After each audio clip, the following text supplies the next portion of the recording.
જય સ્વામિનારાયણ. અન્નદાન મહાદાન. શાસ્ત્રોમાં લખ્યું છે મકર સંક્રાંતિના દિવસે જેટલું પુણ્ય કરવી એટલું 100 ગણું ફળ આપતા હોય છે.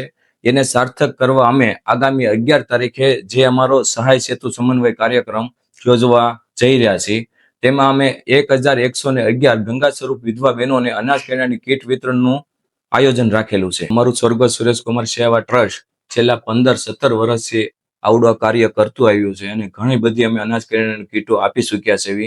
અને અત્યારે પણ જે 1111 બહેનોને અમે આપવા જઈ રહ્યા છીએ, અને તમારે પણ આવડા સેવા યજ્ઞમાં જોડાવવું હોય, તમારે પણ લાભ લેવો હોય તો અમારે ત્યાં તમારી હાથે આવીને પુણ્યનો લાવો લઈ શકો છો અને આવડા પુણ્યના કામમાં તમે પણ ભાગીદાર બની શકો છો. ભગવાને આપને આપ્યું જ હોય ફૂલ અને ફૂલની પાખડી, તો આવા સેવા યજ્ઞમાં વપરાય અને તમે મકર સંક્રાંતિના દિવસે જેટલું આપો એટલું 100 ગણું થઈને તમને આપને પરત આવતું હોય છે. ડાયા બાપાનો આશરો સુરભી ધ રોયલ ટાઉન 290 નંબરમાં આવડો કાર્યક્રમ કીટ વિતરણનો થવા જઈ રહ્યો છે.